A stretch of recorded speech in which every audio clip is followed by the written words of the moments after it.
Rosewood Audio presents Murder at Birdland, an audio novel by Mike Steinell, narrated by Mike Steinell and special guest narrator Rich DeRosa. Murder at Birdland is a work of fiction, loosely inspired by the lives and experiences of jazz musicians in the late 1940s who performed in and around 52nd Street in New York City. All names, places, and incidents depicted in this novel are products of the author's imagination. Any resemblance to actual persons, living or dead, or to real events is purely coincidental. And now, Episode 9. Chapter 16, Bad Timing.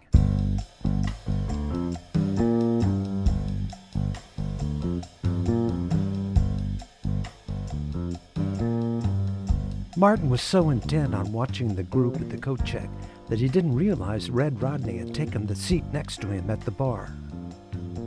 Martin looked at his watch. Need to follow them. He tried to catch Joey's eye to settle his tab, but Joey was busy. He looked back and forth between the bar and the front door. I should leave now. Follow them. He saw the door close behind Tony's brown cashmere coat. I need to follow them. It happens at 11:50 in front of Birdland.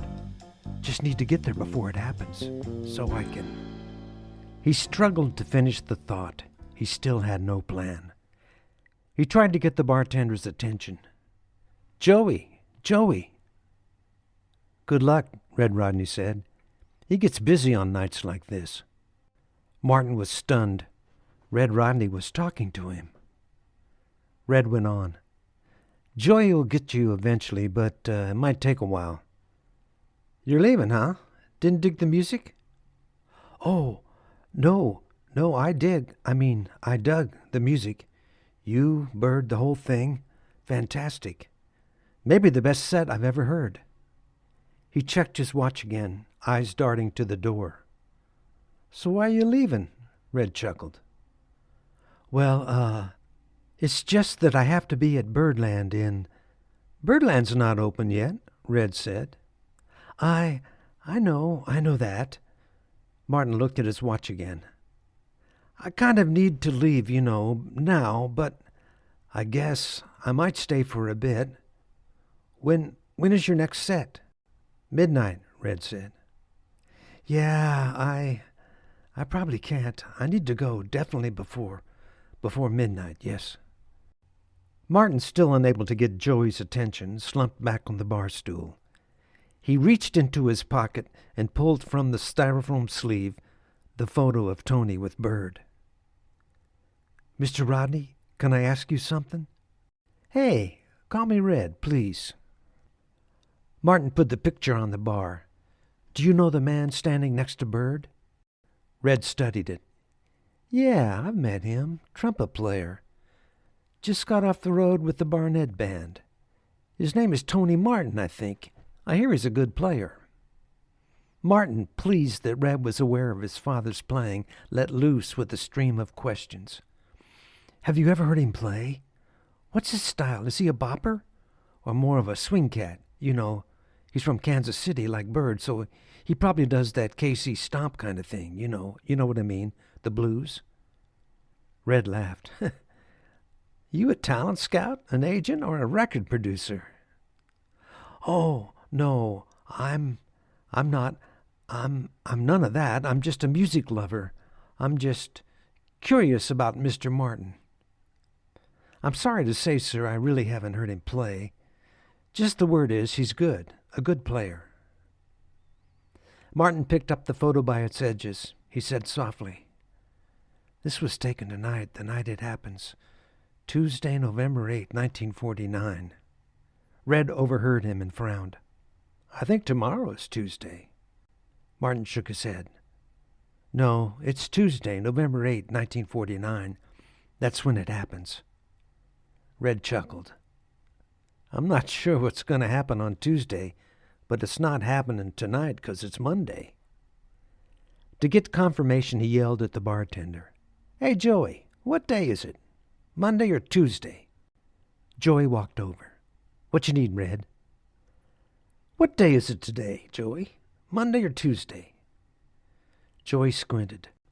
think it's Tuesday, or it might be Monday. Hell, I don't know. I'm here 7 days a week.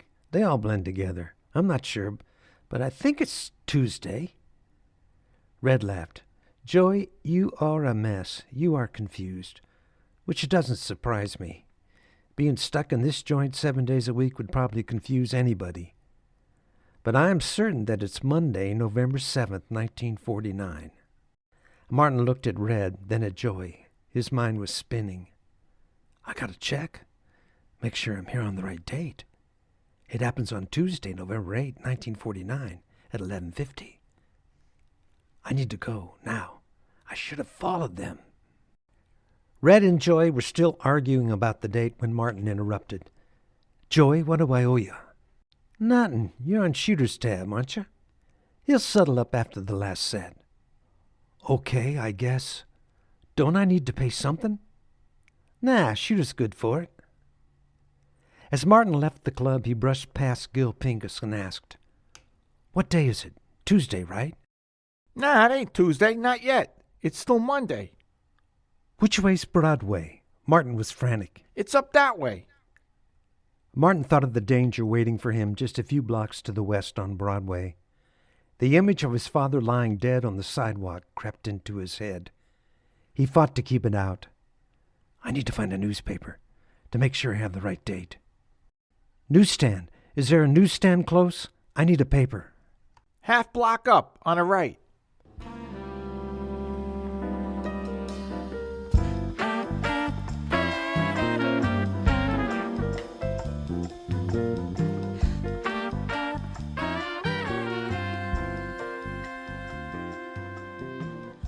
At 6th Avenue, Martin looked to the right.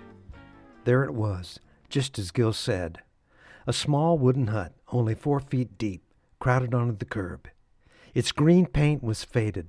The glow from its single light bulb spilled out onto the avenue. The proprietor wore a heavy coat, and his face was ruddy from 1,000 or more nights sitting on the cold streets of Manhattan. He was reading a racing form, and a cigarette that was mostly ash hung loosely from his lips. He looked up from his reading and watched Martin scanning the selection. You looking for something else? Before Martin could respond, he added, I got true crime and a couple of girlies under the counter, if that's what you're looking for. He leaned back, looking at his feet to make sure his assessment of his inventory was correct. The ash of his cigarette dropped onto his chest. He brushed it off as he rattled off a few more salacious titles. Got Taboo, Cover Models, and Wink. Looking up, he removed the cigarette and made a questioning gesture that included the simultaneous lifting of his shoulders and the twisting of his hands into a palms-up position. Martin was confused. I'm just, looking at the stories here and checking the dates. The man was now irritated. Look, pal, this is a newsstand. We sell the news. You know what I mean? We sells it. We doesn't rent it. Buy something and move along, okay? Martin nodded apologetically. Of course, I'll have, He scanned the covers, then proudly announced, The Daily News. He reached for a copy with one hand and into his pocket for the dime with the other. With the paper in hand, he checked the date. Tuesday, November 8, 1949. It's the right date, he thought. He checked his watch. 11:35. It happens at 11:50. He asked himself, What's the plan? What's the plan?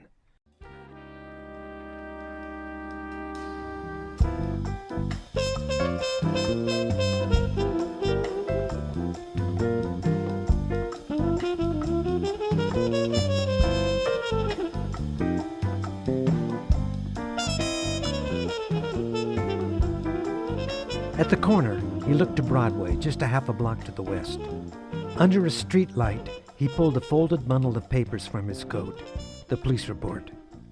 He scanned it and read again the important part. Shots heard at approximately 11:50. Assailant seen fleeing the scene. Officers arrive at 12:05 a.m. No weapon found. The ambulance at 12:10. Victim pronounced dead at the scene. Martin felt his courage slipping away as the reality of the situation began unfolding. Within minutes, there would be a murder just around the corner. It would happen in front of Birdland, the club named for the greatest saxophonist of the 20th century, Charlie Parker. Was it all a certainty, bound by the reality of time, or could it be different? He repeated the question. "What's the plan, Martin? What's the plan?" Crowds moved up and down 52nd Street. Cars crawled along Broadway, snarled in traffic. Martin saw groups of people crossing the street at the corner, silhouetted by the bright lights of the avenue. He was searching for the group of four, Tony Martin and his friends, the group that Shooter Cobb had photographed. They would be there at 11:50, he thought. That's when it happens. He looked at his watch. It was 11:43. He screwed up his courage and began walking toward Broadway. When he reached the corner, he stood and looked north. There, 30 feet away, was the green awning, written on the side, Birdland, in bright gold letters. Below it, on the sidewalk, a sandwich sign with a makeshift note, "Opening soon."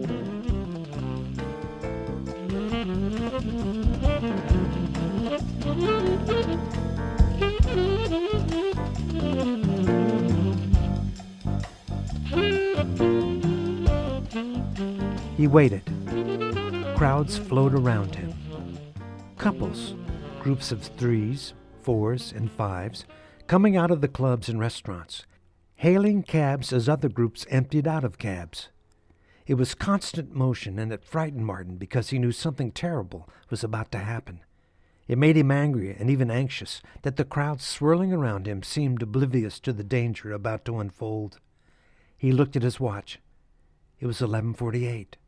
2 minutes. He looked back and forth more quickly as each second ticked off.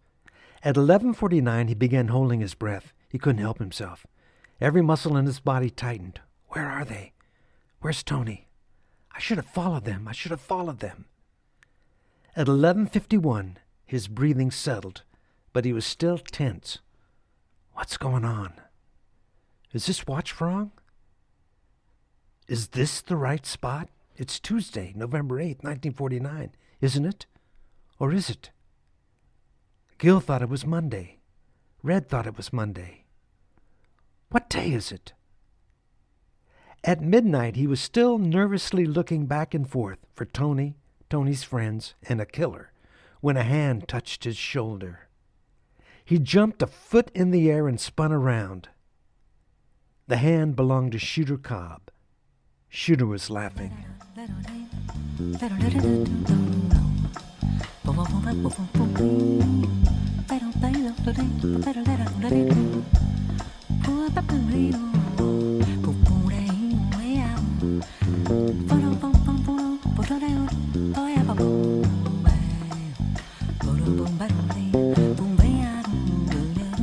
Chapter 17, Vetoes. Shooter was still laughing at Martin's reaction when his face shifted to concern. Sorry, pal. Didn't mean to scare you. Martin was shaking, breathing fast. Hey, buddy, you okay? Yeah, Martin said, trying to slow his breath. Yeah, I'm okay, I think. Well, you don't look okay. Look like you saw a ghost or something. No, Martin couldn't form a sentence. Shooter glanced up the street. Look, I gotta get to Sammy's to drop off this film. You wait right here. I'll be back. And you gonna buy me a drink, okay? Joey says you didn't settle the tab. I tried, but it was so busy. Joey said. Shooter was already backing up towards Sammy's, shaking a finger at him. You owes me a drink, pal. He pointed to the bar on the corner. Stay right here. I'll be right back. Try to breathe, okay?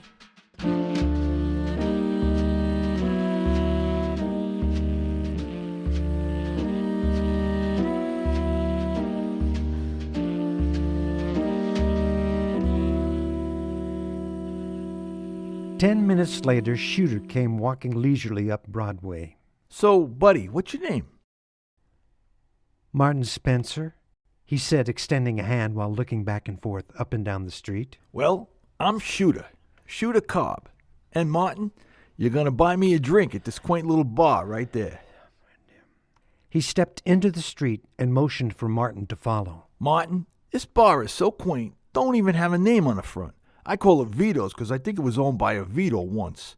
We got to be quick, though. I need to pick up my prints in 20 minutes. Vito's was narrow and deep, 10 feet across, 60 feet from front to back. A long wooden bar took most of the width. Shooter stepped inside and shouted, Hey, Vito, 2 scotch, doubles, neat, quick. We in a hurry and thirsty. As the bartender began fixing the drinks, he said, I told you before, my name's not Vito. Whatever. 3 patrons far down at the end of the bar sat looking at their drinks. Shooter and Martin took the stools closest to the front. Once seated, Shooter asked, So, my friend, what was you doing out there in the corner? You look worried. You still look worried. I really can't say. Martin hadn't told anyone in this new loop what was supposed to happen at 11:50 on November 8, 1949. Not yet. In a tone of pain and confusion, he asked, Shooter, what day is it? It's Monday, November 7th. Martin pulled out the newspaper he had just purchased. This says Tuesday, November 8. Where'd you get that? When? The newsstand around the corner just a minute ago. Oh, yeah, that's tomorrow's paper. Shooter looked at his watch. Actually, now it's officially today's paper. That's the early edition. It gets delivered around 11:30. He shook his head. Look, Martin, I work nights. For me, this feels like Monday night, even though it's Tuesday. But I will prefer to go home tonight thinking it's still Monday. He shrugged. And when I wake up, it'll be Tuesday. Tomorrow night will be Tuesday night, and I will work late, go home on a Tuesday, and wake up on Wednesday. That's the way I look at it. Martin said softly, I guess I'm a day early. Better early than late. That's what I say. Look, it's easy to get turned around on your days. In the long run, it don't matter. They're all the same down here. The drinks arrived. Shooter rolled the scotch in his mouth, grimaced, and wrinkled his nose. Geez, cheap booze. He swirled his glass, hoping it would help. You know, this is the same as the stuff at the Deuces. Joey puts it in a fancy bottle and charges 3 times the price. Martin took a sip. So is this your only business? Taking photos in nightclubs? What you mean? Shooter seemed mildly offended. I mean, do you have a studio? Do other jobs like family portraits and baby pictures? What do I look like, a chump? Baby pictures, really? Martin tried to back up. No offense, I didn't mean this wasn't... Martin, no offense taken. You cannot insult me, my friend. That is my wife's job. He winked. Now look, this is a great gig. On a normal night, I can clear $30 easy. These joints have sometimes 5 sets. A place like the Deuces has 20 tables. Do the math, Martin. If I sell 5 or 6 each set, I make out good. On the weekends, sometimes I sell 10 or 12 prints every set. I set my own hours. When I have a great night, I go home early. He looked at his watch. I might not stay for the last set tonight. The last set on weekdays are mainly hipsters. You know, musicians, dope fiends. They ain't got no money. He sipped his drink. What line you in? I'm sorry, Martin asked. You work? You got a job? Oh, yeah, I'm a clinical psychologist. What the hell is that? Martin laughed at the response. Yeah, sometimes I don't know myself, Shooter. Basically, I try to help people with mental problems. Well, that sounds perfectly fine. People need help. Lots of people need help.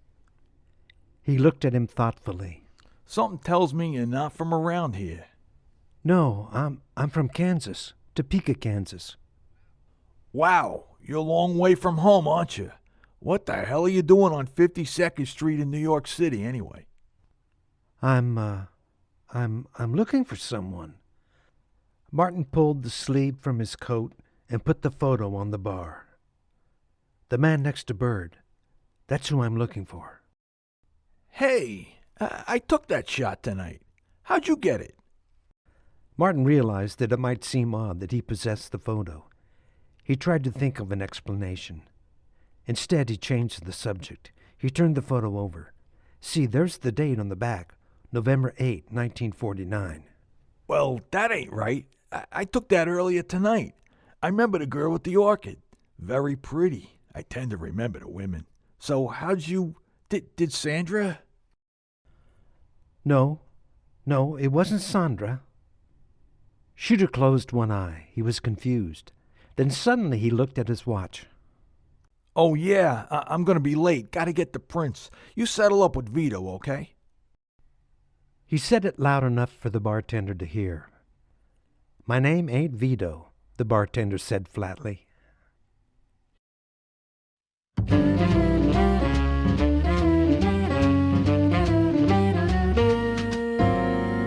After paying for the drinks, Martin stood on the corner, staring at the Birdland awning. He looked down 52nd. Earlier, he'd been so preoccupied, he hadn't noticed the clubs lining both sides.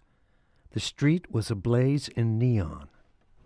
On the left were Tony's, the Orchard Room restaurant, then the Onyx, Jimmy Ryan's, and Leon and Eddie's. Farther down on the same side stood the 21 Club. The sleeve in his pocket contained 2 photographs of the club, one of Tony and Vincent standing in front of it in 1949, and another taken just a few hours earlier in 2001. On the right were the Hickory House, the Three Deuces, the Club Carousel, Johnny's Tavern, the Club Samoa, the Famous Door, and the Spotlight. From Broadway he could see the name proudly displayed in bright neon at the Spotlight, Art Tatum. He began walking.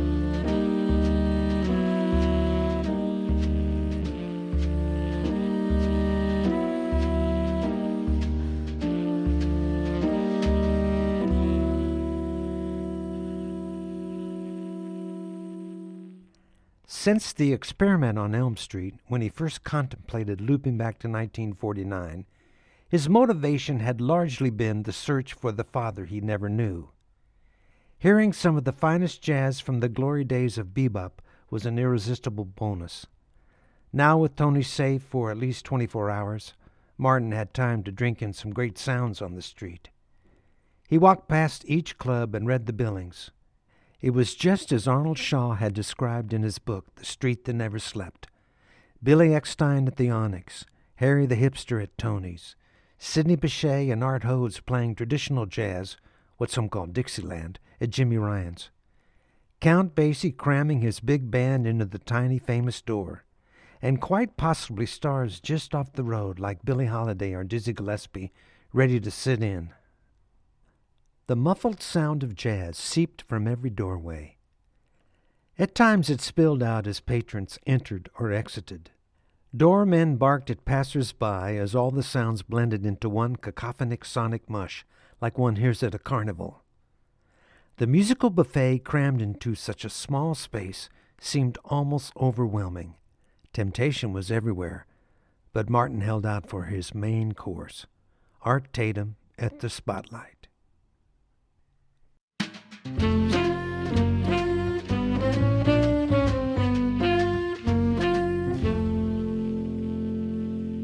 Chapter 18, Art Tatum. Martin was surprised to find the Spotlight only half full. Lucky in a way, the hostess put him at a small table near the piano. He could almost reach the keys. He checked his watches. Loop time was almost 1 a.m. Body time was 8:30. Still early. Not tired at all. I'll stay till midnight. He ordered a drink, scotch with ice, hoping it would be better than what Joey and Vito had served him. A recording of Tatum played over the PA. When it ended, the bartender, apparently also the MC, began instructing the audience. Ladies and gentlemen, welcome to the Spotlight, where every night we shine the spotlight on the greatest talents in the music world. Out of respect for our artist and his artistry, we request that conversation be kept to a minimum. And now please welcome a true genius of the keyboard, Art Tatum. With help from his assistant, Tatum made his way to the piano. He was a big man, broad-shouldered, with a large head that fit his frame. When he acknowledged the applause, he did so with his left eye closed, his right eye wide open but seemingly focused up and to the right. It was, to be sure, an odd visage, but one explained by the visual impairment he had had since childhood. Before the applause died, the pianist launched into Yesterdays, a Jerome Kern standard. Tatum played the chords from the song Yesterdays, but they were out of order, as if he was juggling them like pieces of a puzzle. The puzzle was complete, but now something entirely new. Suddenly he paused, and with his left hand began a vamp that was so complex it defied the laws of human physics. How could one hand play all of that? Martin asked himself. Martin leaned to his right to get a better look, and with his left hand mimicked Tatum's, attempting to play the vamp on an imaginary keyboard. Just as suddenly as it had started, the vamp ended, and Tatum began soloing on the changes, the progression. Chromatic runs, up then down, filled in the spaces between bursts of melody, while the left hand played a stride pattern borrowed from the earliest ragtime. Stride is where the left hand plays the bottom note of the chord on beats 1 and 3, then jumps up an octave or more to catch the rest of the harmony on beats 2 and 4. Martin could play stride, he worked on it, but never at this tempo. The song ended with a quick reprise of the opening chords, a long descending chromatic run, a low note in the left hand, a chord in the right hand bounced 4 times from bottom octave to the top, a plink on the very highest keys, and a plunk with his left hand on the bottom. With his left hand suspended in air over the last note he had played, the great pianist turned to the audience and received the applause with a broad, self-satisfied grin. This time the combination of the eyes and the toothy grin made it appear that Tatum was winking. The rest of the set included standards like What Is This Thing Called Love, Back Home in Indiana, You Took Advantage of Me, and I've Got the World on a String. To keep it interesting, Tatum approached the material in a variety of settings. For some, he maintained a solid mid-tempo stride throughout, as if he was playing for dancers. Other selections became mini concertos with themes weaved through elaborate developments. Still others drifted in and out of rubato, devoid of a strict tempo. It was clear that Tatum could play any tune any way he wanted by simply letting the caprice of his creative mind take complete control of his hands and fingers. After each tune, as the crowd applauded, he accepted the warm response with an uplifted chin, a broad grin, and the strange, winking countenance. Halfway through the final number, Martin noticed someone had taken the empty chair at his table. The face looked familiar. Then it hit him. Count Basie. Martin stared. Basie leaned across the table and asked, "Do you mind if I sit here?" Martin, starstruck, could only shake his head. The tune ended to enthusiastic and sustained applause. Basie clapped vigorously. "Brilliant! Fantastic! Beautiful!" he said, each word spaced as if he were searching for a better one. Art turned his head to the table and asked, "Bill? Bill Basie? Is that you?" "Yes, indeed, Art. Great to hear you, my friend." As the applause tapered off, Tatum's assistant guided him to Martin's table. For 20 minutes, Martin sat silently as the two pianists renewed their friendship. At one point, Basie leaned in and, in a conspiratorial tone, said, "Martin, let me tell you about the first time I met Art Tatum, the man sitting right here. This goes way back, early 30s, maybe 33 or 34. It was 1934, Art said with certainty. If you say so, sir, I'm sure you are correct. Basie continued. We were touring with the Benny Moten Band, and we played in Cleveland. We heard about this after-hours place called Val's. It was called Val's in the Alley, Art corrected him. That's right, because it was off an alley. So anyway, we walk in, and there's a piano there, and it looks like a pretty good piano. So I go over and sit down and begin playing. I was still pretty green, but I thought it was good. So I was trying to do some stride stuff, something like that. He winked at Martin. I didn't know that Val's in the Alley was Art's turf, his piano. Somebody went and got him. Basie now turned to Tatum. Art, I can still see you coming through the door with your head kind of tilted as you were listening to me, kind of checking me out. I was playing some tune, can't remember. It was Tiger Rag, Art interjected. That's right, it was Tiger Rag. Basie turned to Martin and began miming as if he was playing the song. He started singing, Hold that tiger, hold that tiger. Anyway, Martin, I look up and here comes Art, like he was Joe Louis coming through the ropes to get me. He turned back to Art. I suspected I might be in trouble, but I didn't know how much until you sat down and started playing. I couldn't believe what I heard. Your hands were a blur. I still remember it. I felt... He turned to Martin and indicated with his thumb and index finger. This tall. Ah, Bill, man, I didn't mean to. No, Art, it was good. Made me want to practice harder. Besides, he started laughing, you had to defend your turf. That's the way it was back then. Good, clean fun. Nobody got hurt. The conversation continued. It was good-natured, and each man complimented the other on their musical success. Basie talked of how he had downsized his band in recent months. It's tough keeping a full band working these days, Art. Basie looked at his watch. Listen, Art, I got to get next door. We're back on in 10.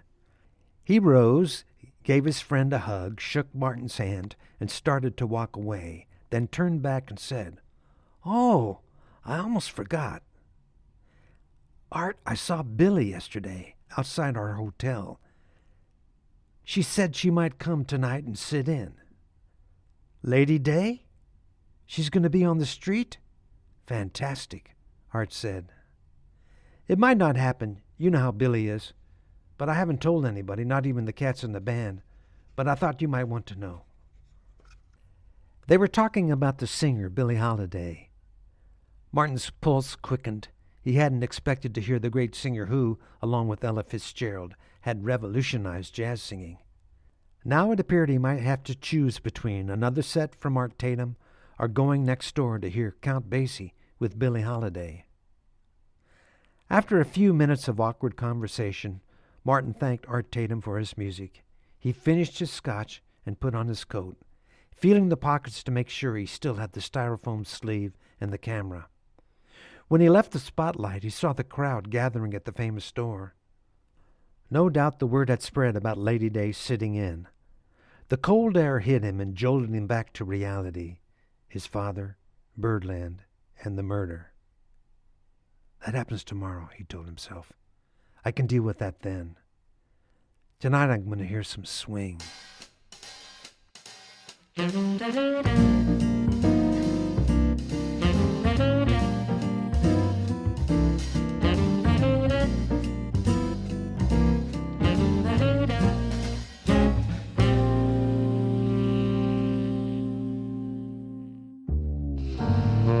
You've been listening to Murder at Birdland, an audio novel. To learn more about the author and the story behind the music, visit murderatbirdland.com or mikesteinell.com.